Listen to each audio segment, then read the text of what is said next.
Awesome. I think it worked. Hello, everyone. Welcome to our live. We're going to wait a few minutes for everyone to roll in and we will start.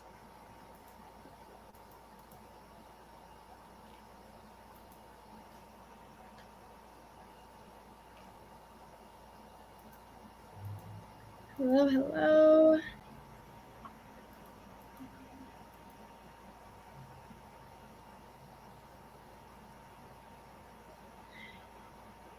Happy Friday, everyone. We're so excited to do this again. So we'll give it a few minutes for people to join in. I know we started a bit late today, so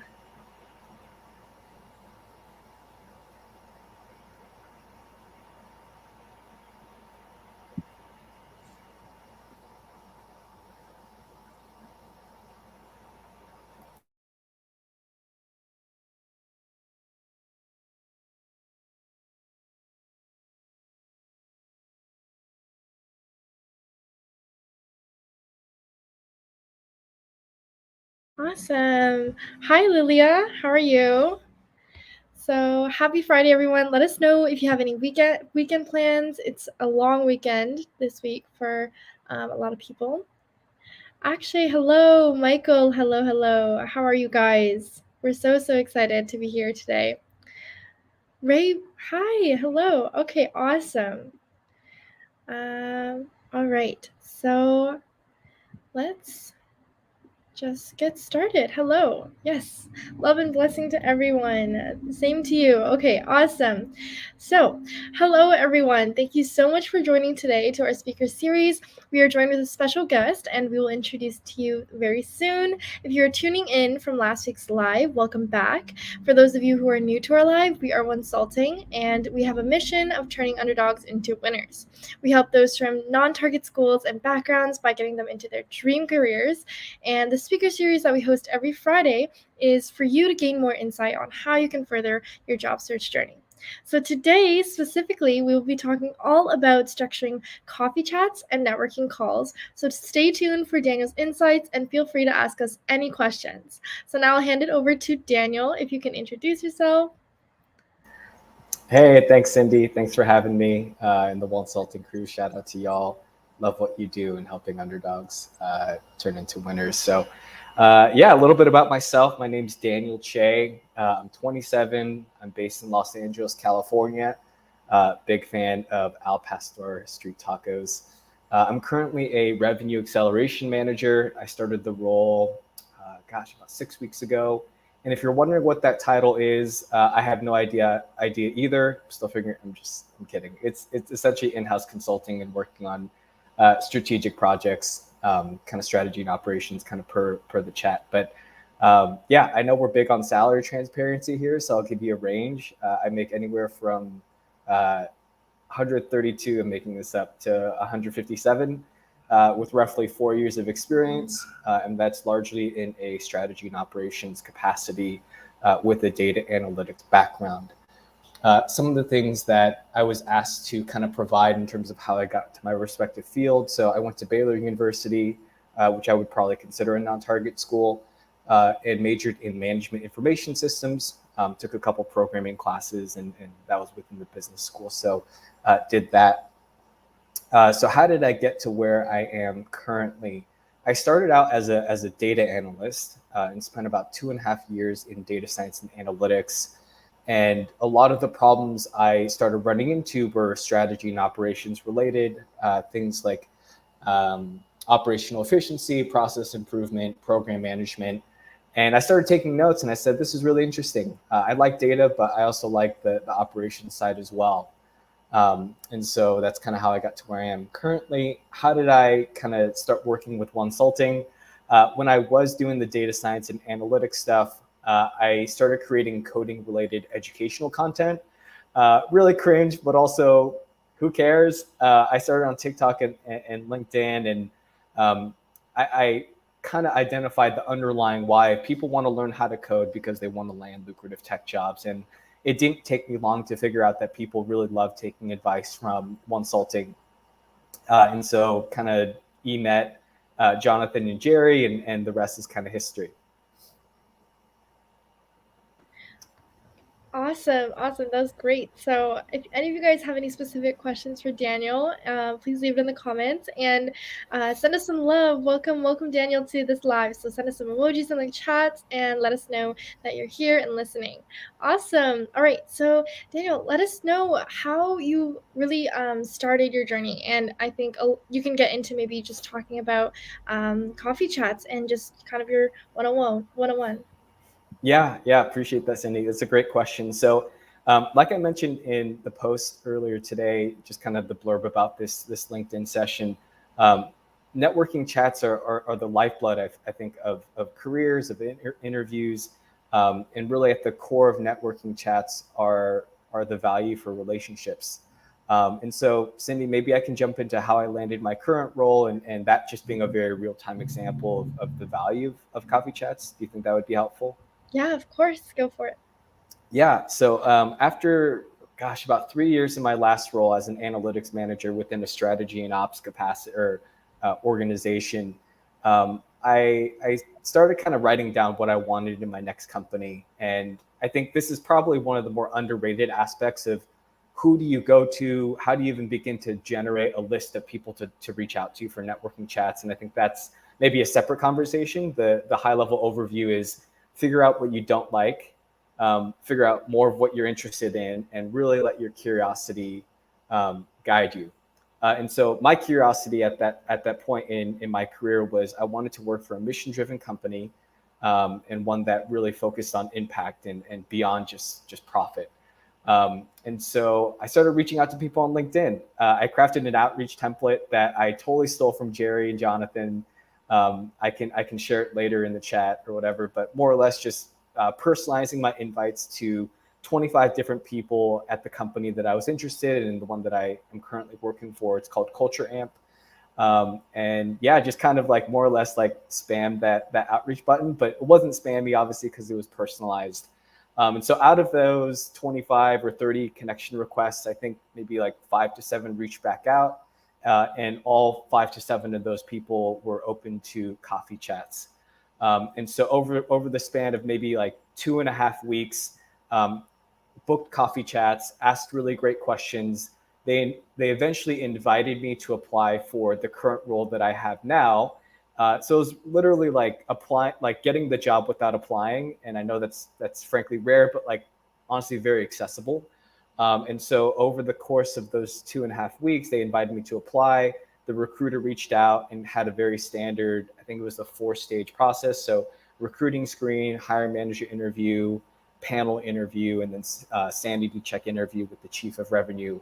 And so, yeah, I kind of backed myself into a dream job. I got the job offer without like officially applying, although they have you like apply for the application, but technicality. And the rest is kind of history.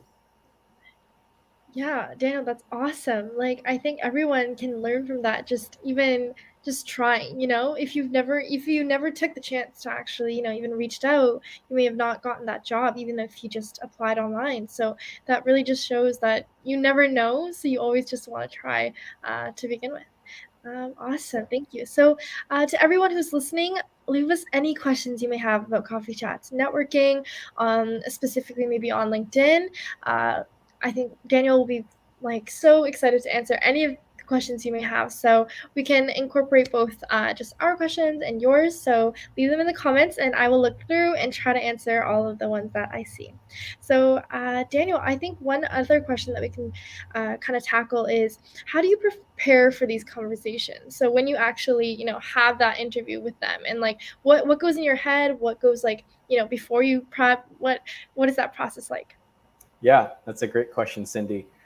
One thing that Jerry and or Jonathan really endorse and support is making the conversation about the other person.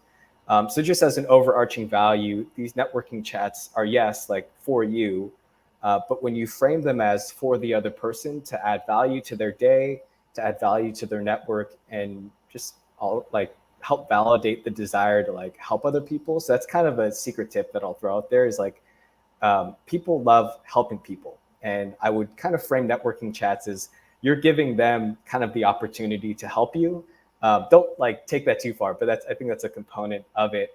And so I think one of the best ways to prepare for these networking chats is practically just prepare 4 to 6 open-ended questions. Jerry and Jonathan have a really great template of everything from asking about example projects.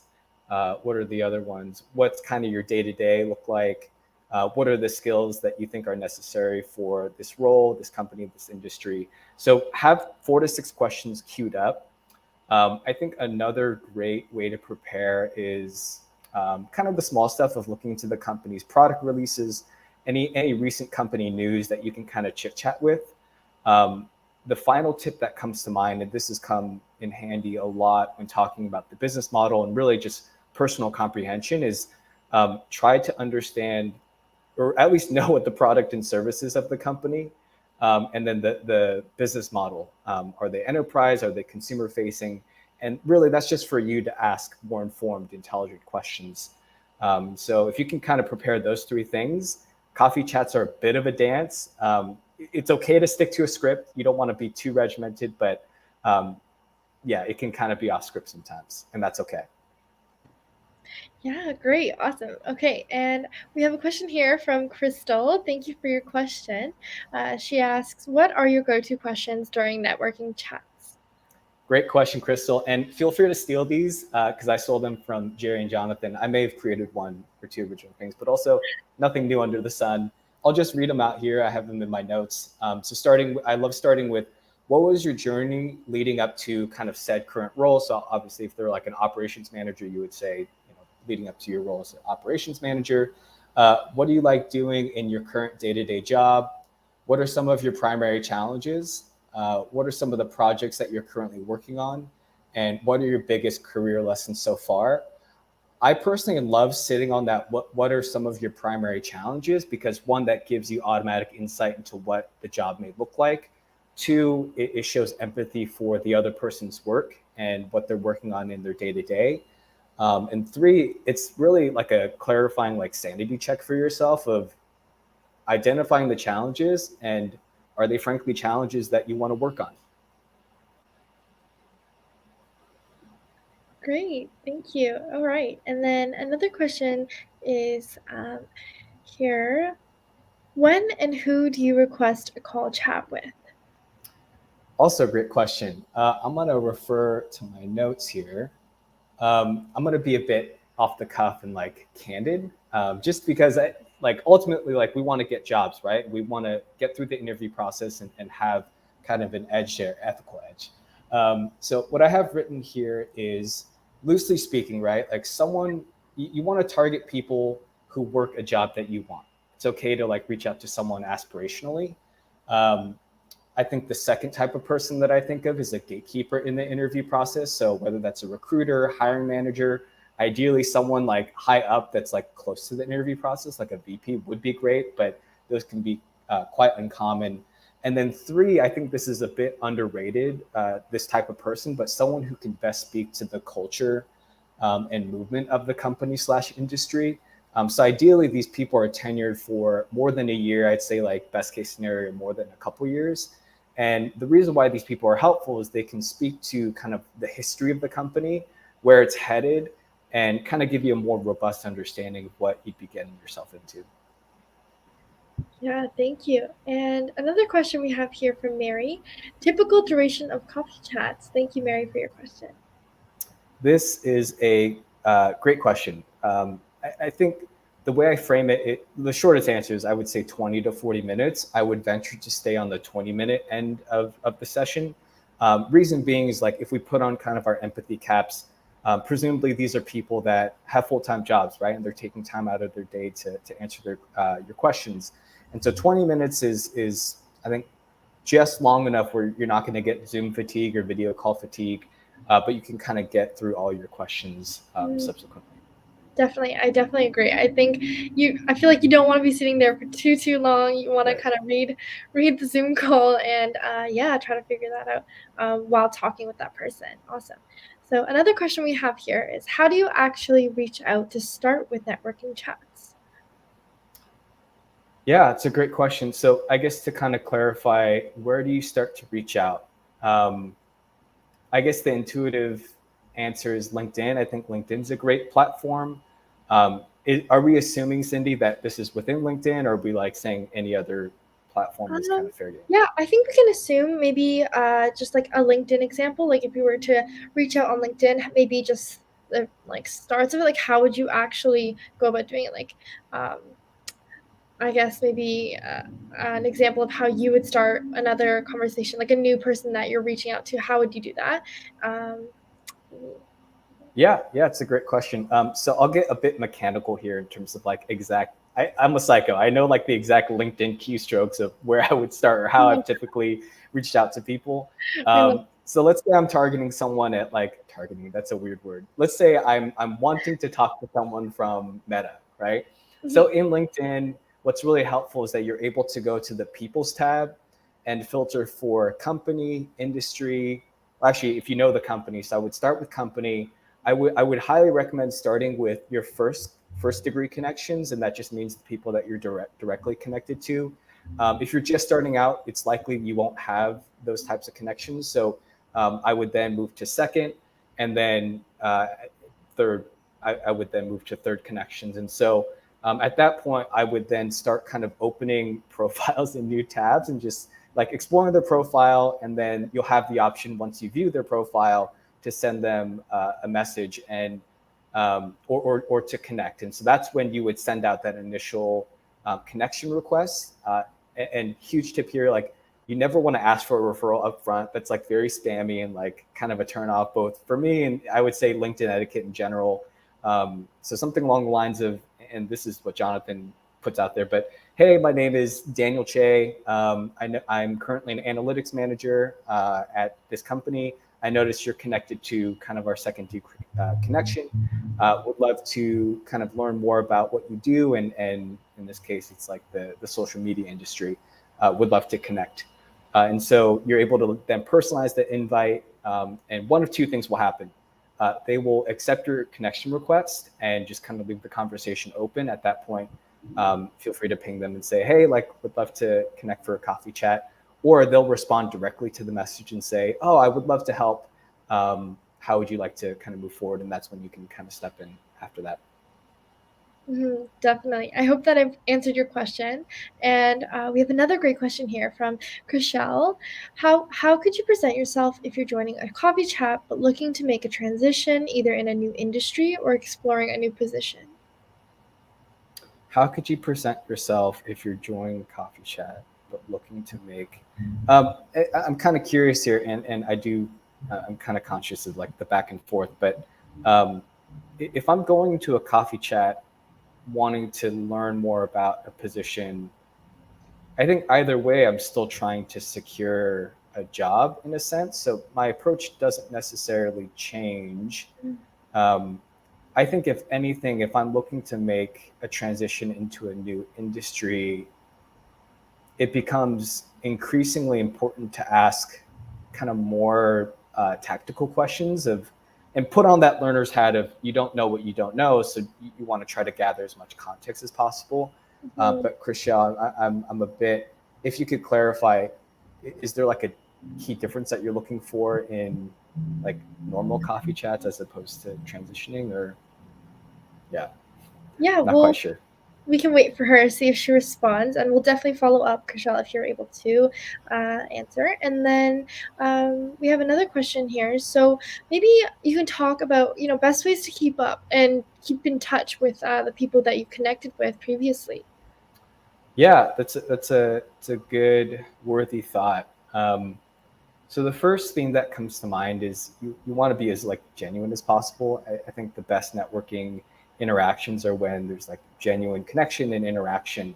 So I would loosely structure like uh, kind of leaning into that genuine connection with identifying first what is it that the other person taught you or something that you learned in that coffee chat. So let's say I'm talking with an operations manager and something they said about how to be a great operations manager popped up. They said timelines are really important, focused on really clean project management, specifically agile. And then three, let's say they recommend that I always meet with cross-functional stakeholders. And so once you've identified their key lessons or their key takeaways, the best way to both leave a lasting impression and keep in touch is by following up and just saying, hey, like, here's what I learned from our chat, and here's what I'm actively doing to kind of follow through on that. And you can reproduce that follow up both after the initial coffee chat, and like every like 1 to 3 months, you just reach back out and say, hey, here's the progress that I'm making on the advice that you gave me, and here's how it's going. And then there's kind of the more intuitive relational stuff. If content came up of a favorite podcast or a favorite book, you can reach out and say, hey, I actually like read the book that you recommended, and here's what I'm learning. So really prioritize genuine connection, and then cascade that into following their advice, and then following up on content that they may recommend or are interested in. Yeah, that totally makes sense. And I think one question that also kind of ties in with that genuineness of the conversation is actually the structure of like a networking call. So maybe we can talk about how you should really structure a networking call. Do we keep it formal, casual, that kind of thing? If we can touch on that. That's another great question, Cindy. For me, I kind of skew a little bit more formal, just because not in terms of like wearing a tie or whatever, but more cadenced. And so I love giving kind of an agenda, if you will, of to the other person of what to expect for the call. And so there's probably three tenets that I love pointing out. Um, One is I like saying or telling them a little bit about me and why I'm reaching out. Two, jumping right into questions. It's a bit, like I said, a dance, but if you come in with structured questions, you can kind of follow a script and then kind of go off script where needed. And then three, taking time to thank them for taking time to connect and chat. A quick comment on the first part. Um, After I did maybe like my 10th coffee chat, I noticed a pattern where the other person would be, that's great. Like, I'm glad you reached out. But what would be helpful is if you just told me a little bit about where you're coming from and what you're aspiring towards. And maybe as I'm empathizing with you, or with the audience here, in that advice of making the chat about the other person, we're actually doing them a disservice by jumping right into questions where like they have no idea who we are. And so we want to serve them, we want to help them help us by providing a bit of context with, hey, what are we looking to get into? What are some of our curious, like, open questions? And then you can jump into questions after that. But you want to help them essentially like help you by telling them a little bit about who you are and what you're looking for and what you're looking to get into. Yeah, 100%. I love that. I think having that formal kind of just like preparation before you actually jump into the call is so important. Like having a casual and genuine conversation is so important, but not having kind of base outline, I think kind of will, you might stray away from what you actually want to be talking about. So I love that. I love that you have that like outline and play by play. So yeah, thank you. And we have a little follow up from Chriselle. She Mm. did say she's not looking for any key difference. It's her first time hearing about coffee chats, and she's just curious about ways to leverage these coffee chats if you are a candidate looking to make a career transition. So yeah, I think just our entirety of like call what Daniel was saying hopefully can give you just more insight. Yeah, Daniel, do you have anything to add to that? I'll try to stay pretty brief here because I know we maybe run. I think we're good on time. So, Chriselle, I'll probably start with, I'll reverse engineer it. Like, to answer why we do coffee chats, let's kind of jump to like the ultimate why. So we do all these things because we want to get a job, right? And to get a job, we want to really build strong relationships, which help us. They give insight into the job interview process in the company. Um, Two, they're able to advocate for us kind of within the interview process and beyond. And three, they're able to refer us or help connect us to someone else that might be able to get us to where we want to go. And that's not an inclusive, like all inclusive list. That's just the three that came to mind. And so if we want to build great relationships, we want to do one way to build great relationships is by conducting coffee chats. And that's making the conversation about them, asking great questions, building rapport. And so that kind of reverse engineers like what's the final result that we want and how do we get there. And coffee chats is, or conducting coffee chats is one great way to get there. Awesome. All right. And another one, Daniel, that I see here. What are like your biggest don'ts for coffee chats and networking? Don't ask for a referral off the bat. Please don't. Please save us all the trouble. And yeah, it comes off as spammy. The edge case are kind of the exception here, and this is quite increasingly common. At the end of these networking chats, I would wager like 40 to 50% of the people you talk to will say something like, "How can I help? Let me know how I can help you." And at that point, you like still thank them for their time. If they make it really obvious that like they want to give you a referral, like go for it.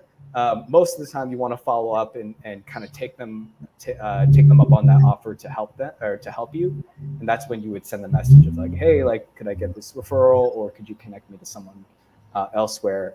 Another big don't go beyond 40 minutes, or try to keep time. Just be conscious of the other person's time. Um, I think one thing I would have told my younger self earlier in the coffee chat game is um, not to take either rejection or a lack of enthusiasm on the other person's part personally. Again, you have to remember people are tired. People are, maybe you can improve like the initial outreach, like clarity. Maybe they're not clear on why you're reaching out, but sometimes you can get quite the lackadaisical response after a coffee chat where it kind of comes off as unenthusiastic, and that's okay.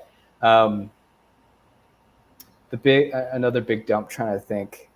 Those are kind of the big ones that come to mind, and I guess this is the opposite of a don't, but um, do kind of customize as much as possible. I think sustainably a template approach is kind of the best way, but if you have time to customize and include something personal to that individual, like that'll only serve you well in the short and long term. Mm-hmm. Yeah, and just adding on to that, I guess if you want to say maybe like your best don't, I mean your do's, because we did the don'ts. So yeah. Yeah, the best dues. Um, I think remember that while you're communicating online, like these are relationships and these are people that presumably like stay within your network and will see your content. So just remember that like these are real people that you're talking to. Um, I think if I'm putting on my audience cap and lens here, like I would I would exhort all of you and all of us to be bold, to make the ask, to be courageous in what we're asking for, and no, what's the worst that they can say is like no, and as long as you're doing it with good intentions and you're not being uh, what's a professional word I can use for just not mean. As long as you're not being mean and inconsiderate, like people are more than willing to help you. So be bold, take advantage of what people are offering, not in like a negative way, but obviously a good way, um, and pay it forward. I think the mindset of give more than you receive has served me very well, and I would recommend that you take that and run with it as well. That's amazing. Thank you. And maybe one of our last questions. Jonathan has asked, should your LinkedIn profile be perfect before you schedule a coffee chat? What's a best foot forward profile page that will positively influence whether someone accepts a coffee chat?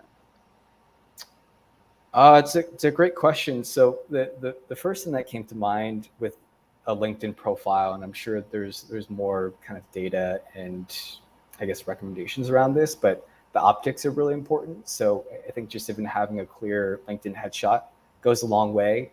I think in terms of optimization, you want to fill out your about me with core capabilities and keywords and something obviously personal to you. Um, the job experience portion I think is important, and if you don't have a ton of job experience, I think Wonsulting is like their bread and butter is creating like great content out of the things you have done, right? And so being creative and shrewd where you can be there. But I guess also I'm reading between the lines here, Jonathan. One thing I'll mention to you is completion is better than perfection. And I think if you can have a complete LinkedIn profile that at the very least gives someone an idea of what you're looking to get into, and is like fairly clean optically, you should be good. And then you can kind of iterate and improve from there. Yeah, thank you, Jonathan, for your question. And I think we'll move on to our last question today. We have to cut it short, unfortunately. But what is the best way to leave a lasting impression afterwards of your coffee chat or call? This is a great question. I just had like a short note here. What I wrote is, uh, this is like very intuitive, but you want to follow up with a message or email or whatever the initial communication channel was. Um, Obviously, thank them for their time. I would also include, again, the things that you learned from them and what you'll do to actively apply that knowledge. Um, and this feels a bit cheeky, but I also feel like it's good and bold. I like including a line every now and then of like, hope you don't mind if I send you like a relevant article, and then you actually do it because that leaves the door open for you to. You're kind of opening the door for yourself to reach back out. So to kind of recap, thank them for their time, follow up with a message uh, of things that you learned and what you'll do to actively apply that knowledge, and kind of the article blurb as well. Awesome. All right. So I guess we're wrapping it up now, everyone. So Daniel, if you have any last words you maybe want to leave the audience with, this is the time. Oh, yeah. There's so many. I feel like we could go on and on, but Mhm. um, I love Jonathan and Jerry's adage of rejection is just redirection, and you're one no away. One no away from that next yes, and keep breaking down doors, keep breaking down walls, break the ceiling, do what you need to, do it in high EQ fashion, do it with empathy, and do it to the best of your ability. Awesome. Everyone who is listening, thank you so, so much for engaging with us and asking questions. We're always so happy to do this. And thank you so much, Daniel, for joining us today. We were so happy to have you. And please stay tuned next week, everyone. We're going to host another one. So stay tuned on our IG, LinkedIn, and yeah, we'll see you guys again. Thank you, everyone. Thanks, Cindy. See Bye. y'all. Daniel. Bye.